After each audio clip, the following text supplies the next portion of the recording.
Hello everyone, this is Ira. So आज हम start करने वाले हैं chapter number 8 of class 11, cell the unit of life. Okay, तो हम स्टार्ट करते हैं इसके इंट्रोडक्शन से। बेसिकली हमारे आसपास हम दो तरीके की चीजें देखते हैं। एक वो जो लिविंग है, एक वो जो लिविंग है, और एक वो जो नॉन लिविंग है। कुछ ऐसी ही दो चीजें हम अपने आसपास देख रहे हैं। या तो हम देख रहे हैं कि लिविंग ऑर्गेनिज्म हमारे आसपास है, या फिर कुछ सामान पड़ा हुआ है जिसको हम नॉन लिविंग कंसीडर करके चलते हैं।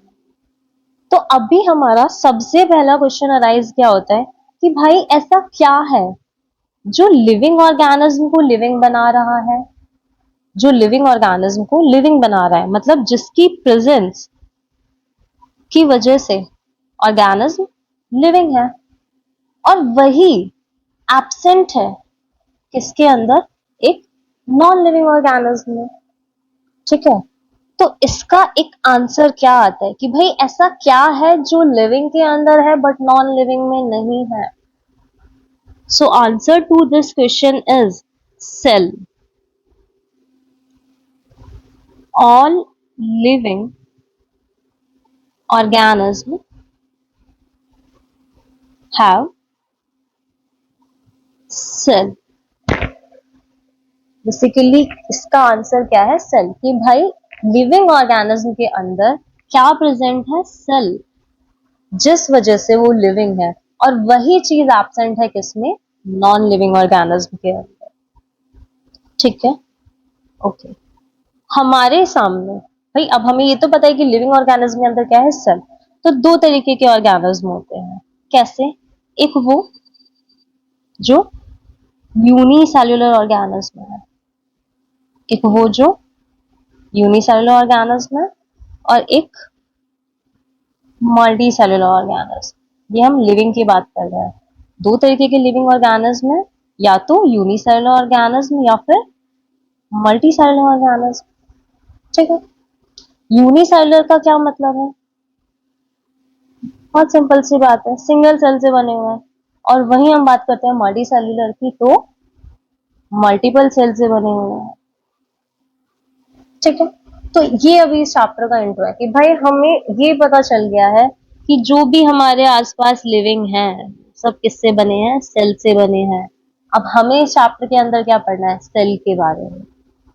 ठीक है, तो चलो इसके इंट्रो के ऊपर चलते हैं। एनसीईआरटी क्या बोल रही है?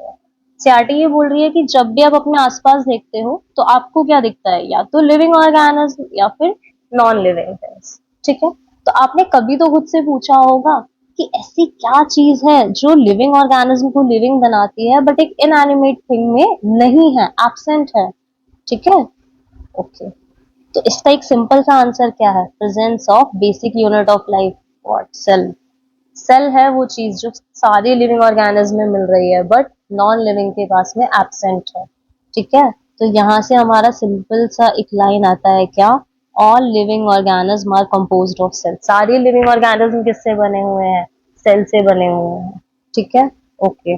और इसके बाद में क्या आता है, कुछ ऐसे ऑर्गेनिज्म हैं जो सिंगल सेल से बने हैं, उन्हें हम क्या बोल दे रहे हैं, यूनिसेल्युलर ऑर्गेनिज्म। वहीं कुछ ऐसे ऑर्गेनिज्म है हमारी तरह जो बहुत सारी सेल से बने हुए हैं, उनको हम क्या बोल दे रहे हैं, मल्टी सेल्युलर ऑर्गेनिज्म। ठीक है, यहाँ से स्टार्ट होता है हमारे चैप्टर का इंट्रोडक्शन। तो यहाँ से हम लोग अवेयर हो गए हैं एक वर्ड को लेकर जो है सेल। तो अब हमारी क्या रिस्पॉन्सिबिलिटी बनती है, ये जानना कि भाई सेल, वर्ड तो हमारे सामने आ गया, बट सेल है क्या, एक सेल है क्या। तो आगे हम क्या पढ़ने वाले हैं, what is a cell. Okay, तो हमारा क्या क्वेश्चन आ जाता है इसके आगे कि भाई व्हाट इज अ सेल, क्या है तुम्हारे अकॉर्डिंग सेल। तो सबसे पहले सेल जानने के लिए हमें ये जानना जरूरी है कि इसको सबसे पहले देखा किसने। ठीक है, इसकी हिस्ट्री क्या है। तो जो पर्सन जिन्होंने इसको सबसे पहले देखा था, the person who was first to observe and describe, जिन्होंने सबसे पहले देखा था और डिस्क्राइब किया था किसको, एक लिविंग सेल को, किसको, एक लिविंग सेल को। ये लाइन ध्यान में रखने की जरूरत है। कौन थे वो? उनका नाम था एंटोन वॉन लिवॉन। क्या नाम था उनका? Anton von Leeuwenhoek. तो ये थे सबसे पहले जिन्होंने एक लिविंग सेल को देखा था। कहाँ जा रहे हैं अभी हम? इनकी हिस्ट्री में जा रहे हैं कि सेल को सबसे पहले देखा किसने था। और क्या कि चलो ये तो हमारे पास सेल आ गई। सेल के अंदर एक और स्ट्रक्चर प्रेजेंट होता है ऐसे सेंटर में, जिसको हम क्या बोलते हैं? न्यूक्लियस बोलते हैं। हाँ, ये थोड़ा एक बेसिक आइडिया तो सबको ही है। तो हमारे पास इसकी भी डिटेल है कि भाई हु डिस्कवर्ड न्यूक्लियस, किसने डिस्कवर किया था न्यूक्लियस? आपकी एनसीईआरटी ही बता रही है किसने डिस्कवर किया था न्यूक्लियस। रॉबर्ट ब्राउन ने। तो यहां से हमें सेल के बारे में दो चीजें पता लग गई है कि सेल को सबसे पहले किसने देखा था। एक साइंटिस्ट आए थे एंटोन वॉन लिवानुक, उन्होंने देखा है। और किसने सेल के अंदर और डीप जाके उसके सेंटर में एक स्ट्रक्चर जिसे हम न्यूक्लियस बोलते हैं उसको देखा। किन्होंने देखा? ये रॉबर्ट ब्राउन सर ने। ठीक है, यहां तक की चीजें क्लियर हो गई है। इसके बाद में भाई इन्वेंशन हुआ था माइक्रोस्कोप का। ठीक है, इलेक्ट्रॉन माइक्रोस्कोप का, जिससे हमने सेल की डिटेल स्टडीज भी करी थी। बट अभी तक हमें सेल के बारे में इतना जानना है। डिटेल स्टडीज हम इस चैप्टर में और आगे जाके पढ़ेंगे। ठीक है, इसके बाद में हम आ जाते हैं नेक्स्ट स्लाइड पे। ठीक है, तो अभी हम क्या पढ़ रहे थे भाई? सेल की हिस्ट्री में तो चले गए, लेकिन हमारा एक बेसिक क्वेश्चन था, एक मेजर क्वेश्चन था। क्या? What is cell? सेल क्या है? ये तो अभी हमने आंसर ही नहीं किया है। तो सेल है क्या? इसका आंसर आता है कि cell is the fundamental structural and functional unit of life. Structural and functional unit of all living organisms. चलो ठीक है, डेफिनेशन आ गई। बट अब इस डेफिनेशन को क्या करना है? डिकोड। क्या मतलब है कि सेल एक फंडामेंटल स्ट्रक्चर और फंक्शनल यूनिट है किसकी? एक लिविंग ऑर्गेनिज्म। पहले स्ट्रक्चरल वर्ड से क्लियर करते हैं कुछ को। हमें ये तो पता है कि अगर किसी में सेल प्रेजेंट है तो हम उसको लिविंग बोलेंगे। क्यों? क्यों ऐसा? क्यों? क्योंकि सेल ही वो बेसिक यूनिट है। सेल ही वो बेसिक यूनिट है, या फिर बोलो सबसे छोटी चीज है जिसने मिलकर बनाया है किसको? एक लिविंग ऑर्गेनिज्म को। अब हो सकता है वो लिविंग ऑर्गेनिज्म यूनिसेल्युलर हो या मल्टीसेल्युलर हो। यूनिसेल्युलर मतलब सिंगल सेल। एक सिंगल सेल भी अपने आप में क्या है? एक लिविंग ऑर्गेनिज्म है, या फिर बहुत सारी सेल मिलके भी एक लिविंग ऑर्गेनिज्म बना रहे हैं। ओके, ये चीज क्लियर हो गई। कैसे? जैसे सेल मिलकर बनाती है टिश्यूज। सेम किस तरीके से हमारा जो घर है ना, हमारा हाउस किससे मिलके बनता है? ब्रिक से। ठीक है, इस तरीके से ईंटें जोड़ जोड़ के। ठीक है, तो सबसे पहले ईंटों से हमने क्या खड़ी करी? एक दीवार। ठीक है, सपोज जैसे सेल ने मिलकर क्या बनाया? टिश्यूज। हमने ईंटों से एक दीवार खड़ी करी। अब वो दीवार आगे जाके क्या बनाएंगे? रूम्स बनाएंगे। ठीक है, ऑर्गन्स। वो टिश्यूज मिलके क्या बना रहे हैं? ऑर्गन। ये दीवार मिलके क्या बना रही है? रूम्स बना रही हैं आगे। ठीक है, वो ऑर्गन जब different different organ, like suppose हमारा हार्ट हो गया, ब्लड वेसल्स हो गया, ये सारे मिलकर एक सिस्टम में वर्क करने लगेंगे तो हम इसको क्या बोलेंगे? Organ system.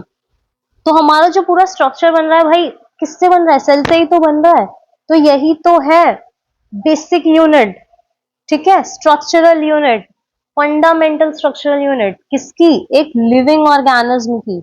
हाँ भाई, स्ट्रक्चरल तो हमें समझ आ गया। अब हम बात करते हैं फंक्शनल की। किसकी बात करते हैं? फंक्शनल की। क्या आप ये समझ सकते हो कि ऑर्गन सिस्टम के फंक्शन करने के लिए ऑर्गन्स का फंक्शन करना जरूरी है? हाँ, ऑब्वियसली जब डिफरेंट डिफरेंट ऑर्गन्स मिलके एक साथ फंक्शन करेंगे तभी तो ऑर्गन सिस्टम बनेगा। हाँ, तो ऑर्गन सिस्टम के फंक्शन करने के लिए ऑर्गन का फंक्शन करना जरूरी है, और ऑर्गन्स का फंक्शन करने के लिए टिश्यूज का फंक्शन करना जरूरी है, एंड टिश्यूज को फंक्शन करने के लिए सेल का फंक्शन करना जरूरी है। कि भाई सेल फंक्शन कर रही होगी तभी तो सारे टिश्यूज फंक्शन कर रहे होंगे, सारे टिश्यूज फंक्शन कर रहे होंगे अच्छे से तब ऑर्गन्स अच्छे से फंक्शन कर रहे होंगे, और ऑर्गन्स फंक्शन कर रहे होंगे तो ऑर्गन सिस्टम फंक्शन कर रहे होंगे। तो यहां से हम बोल सकते हैं कि सेल ही है वो चीज क्या जो फंक्शनल यूनिट है सारे लिविंग ऑर्गेनिज्म की। ओके, अब हमें ये पता चल गया कि सेल कितनी इंपॉर्टेंट है।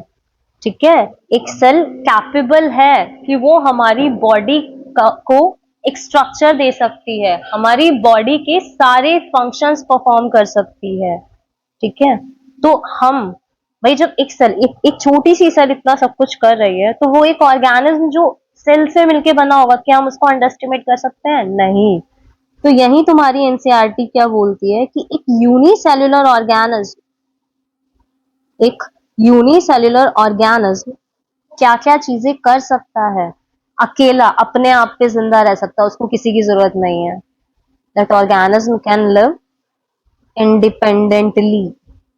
इंडिपेंडेंटली लिविंग का क्या मतलब है? उसको किसी और की जरूरत नहीं है, वो फोटोसिंथेसिस करके अपना खाना बना सकता है, वो एक्सक्रीशन कर सकता है, वो रिप्रोडक्शन कर सकता है। एक सिंगल सेल कैपेबल है। ठीक है, क्या कर सकता है? वो परफॉर्म कर सकता है all the essential function all the essential life functions। yes or no? हाँ भाई, एक यूनिसेलुलर ऑर्गेनिज्म इसके कैपेबल है। बट अगर हमारे सामने एक क्वेश्चन आए, क्या कि अगर कुछ भी एक सेल से कम स्ट्रक्चर है, कि anything is less than a cell,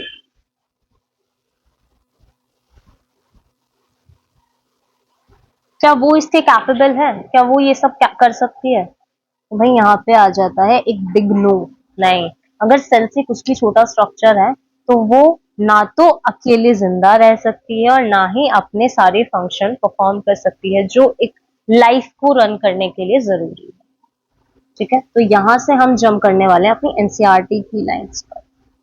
क्या बोलती है हमारी एनसीईआरटी? What is cell? तो सबसे पहले वही भाई हम उसकी हिस्ट्री में जाएंगे कि एंटोन वॉन लेeuwenhoek was the first to saw and describe a life cell।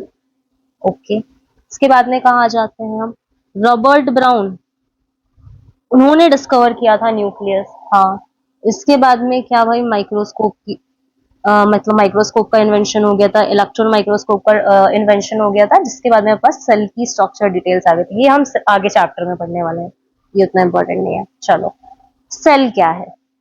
What is a cell? ये क्वेश्चन है। तो ये हम समझ चुके हैं क्या चीज है cell. Cell is the fundamental structural and functional unit of all the living organisms। ठीक है, ओके, और क्या? एक यूनिसेलुलर ऑर्गेनिज्म क्या क्या कर सकता है? इंडिपेंडेंट एग्जिस्टेंस हो सकता है उसका? हाँ भाई हो सकता है, पढ़ लिया है हमने। क्या सारे लाइफ के एसेंशियल फंक्शन खुद कर सकता है? हाँ, बहुत आराम से कर सकता है, पढ़ चुके हैं हम ये भी चीज। Anything less than a complete structure of cell does not ensure independent living. ये भी हमें क्लियर है कि कुछ भी अगर सेल से एक छोटा स्ट्रक्चर होगा तो क्या उसका इंडिपेंडेंट लिविंग होगा? नहीं होगा भाई। At least we need a cell. हमें किसकी जरूरत होगी? एटलीस्ट हमें एक सेल की जरूरत होगी। किसके लिए? To ensure independent existence. Okay, चलो यहाँ तक की चीजें हमारी क्लियर है। ओके, इसके बाद जो नेक्स्ट टॉपिक आता है आपके इस चैप्टर का वो है सेल थ्योरी। क्या है वो? Cell theory. तो सेल थ्योरी को हम डिफरेंट डिफरेंट साइंटिस्ट के कंट्रीब्यूशन के बेसिस पे पढ़ते हैं। मतलब पहले हम ये देखेंगे कि भाई डिफरेंट साइंटिस्ट आए, उन्होंने क्या क्या बोला और कैसे हमारी सेल थ्योरी बनी है। तो सबसे पहले हम बात करते हैं जर्मन बॉटनिस्ट थे हमारे, जर्मन बॉटनिस्ट थे हमारे, जिनका नाम है मैथियस सिक्लीडन। कौन से ईयर में आए थे ये? 1838 में। कौन सा ईयर? 1838। क्या बोला इन्होंने भाई? अब हम हमारे पास सामने कौन है? बॉटनिस्ट है। बॉटनिस्ट है तो डेफिनेटली इन्होंने किसको स्टडी किया होगा? प्लांट को स्टडी किया होगा। किसको स्टडी किया होगा? प्लांट को स्टडी किया होगा। तो इन्होंने क्या किया? इन्होंने ऑब्जर्व किया प्लांट्स को और बताया कि प्लांट्स किससे बने हुए हैं। They are made up of different types of cells. They are made up of different type of cell. और ये सेल्स मिलकर क्या बना रही हैं? प्लांट के टिश्यूज। तो हमारे सबसे पहले कौन थे? जर्मन बॉटनिस्ट थे Mathis सिक्लीडन।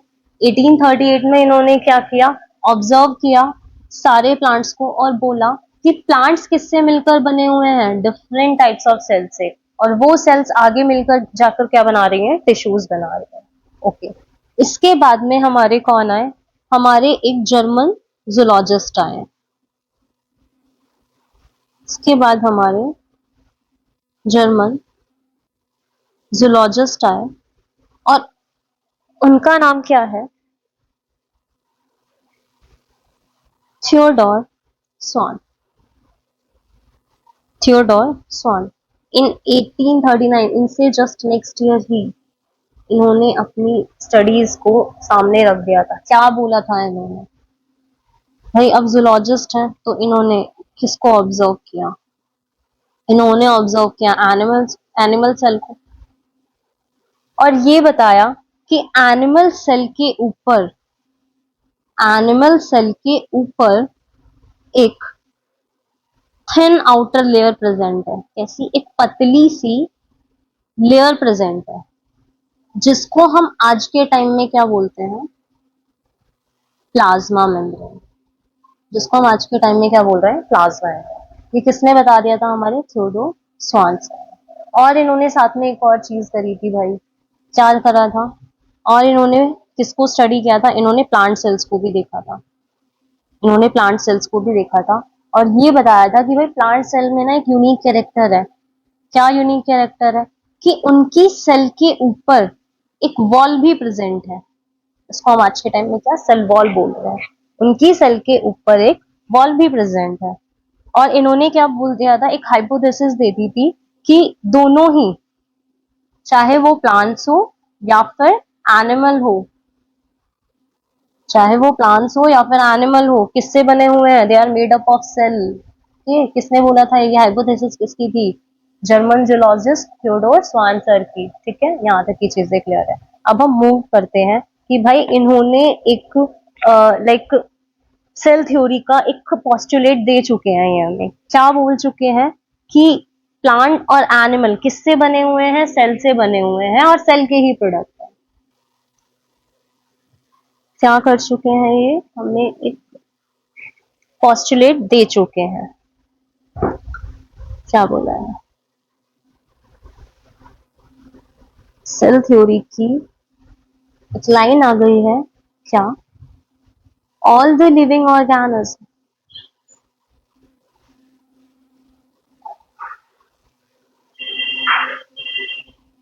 Are composed of cell and their products। ठीक है, ये हमारे दो साइंटिस्ट ने मिलकर बोल दिया।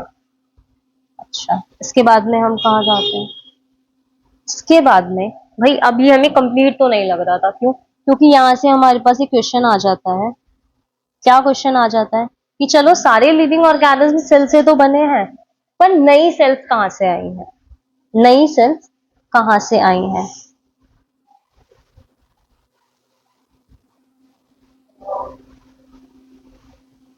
How new sales were form.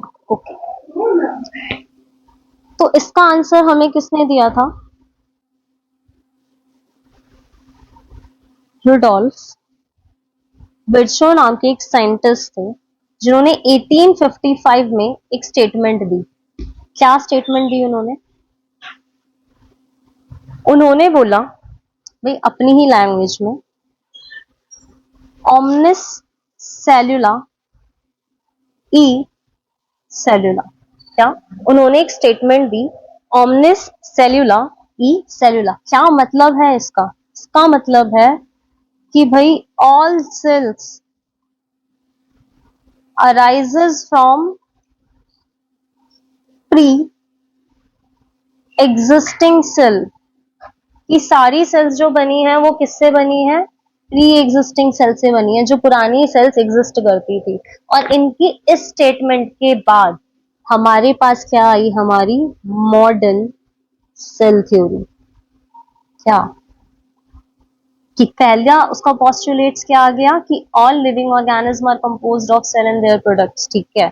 दूसरा क्या आया कि all cells arise from pre existing cells. बहुत सही। तो अब हम एनसीईआरटी पे आ जाते हैं कि भाई एनसीईआरटी क्या बोल रही है इसके लिए। पढ़ तो लिया है हमने, एनसीईआरटी क्या बोल रही है। तो एनसीईआरटी ने क्या टॉपिक स्टार्ट किया? Cell theory. Okay, cell theory जब हम पढ़ना स्टार्ट करते हैं तो सबसे पहले साइंटिस्ट ने अपने अपने क्या कॉन्ट्रीब्यूशन दिए। मैथियस एक्लीडन थे, जर्मन बॉटनिस्ट, 1838 में। ठीक है, इन्होंने क्या किया था? एग्जामिन किया था प्लांट सेल्स को, प्लांट्स को देखा था और क्या बोला था कि सारे प्लांट्स किससे बने हुए हैं? डिफरेंट काइंड ऑफ सेल्स से। ठीक है, और वो सेल्स मिलके आगे क्या बना रही हैं? टिश्यू बना रही हैं। इसी टाइम पे हमारे एक और साइंटिस्ट आए थे, कौन? थियोडोर स्वानसर, 1839 में। वो कौन थे? जर्मन जूलॉजिस्ट थे। उन्होंने क्या किया? स्टडी किया different type of animal cell को, अलग अलग एनिमल सेल को स्टडी किया और क्या बताया कि सेल के ऊपर एक थिन आउटर लेयर है जिसको आज के टाइम में हम क्या बोल रहे हैं? Plasma membrane. आज के टाइम में हम क्या बोल रहे हैं? Plasma membrane. और इन्होंने क्या किया था? साथ में प्लांट टिश्यूज को भी देखा था और ये बताया था कि जो सेल वॉल है ना प्लांट टिश्यूज के ऊपर, जो आज के टाइम में हमें पता है कि हाँ है, वो एक यूनिक कैरेक्टर है किसका? प्लांट सेल्स का। ओके, और क्या हुआ था? और क्या हुआ था? यही इसके बाद ही स्वान सर ने एक हाइपोथेसिस दे दी थी कि जो एनिमल प्लांट्स की बॉडीज है वो सेल से बनी हुई है और सेल के ही प्रोडक्ट है। और सेक्लीडन एंड स्वान ने मिलकर सेल थ्योरी फाइनली एक दे दी थी। बट ये सेल थ्योरी नहीं एक्सप्लेन कर रही थी। क्या नहीं एक्सप्लेन कर रही थी? कि कैसे नई सेल बन रही है, नई सेल आ कहां से रही है। तो ये किसने एक्सप्लेन किया था? रुडोल्फ विर्चो ने। कौन सी ईयर में? 1855 में। उन्होंने क्या एक्सप्लेन किया भाई? ओमनिस सेल्यूला ई सेल्यूला। तो उन्होंने क्या बोला? ओमनिस सेल्यूला ई सेल्यूला। इस ऑल द सेल्स, कि भाई जितनी भी सेल्स है, सेल डिवाइड होती है और नई सेल्स बनती है, मतलब all the cells are form from pre existing sales.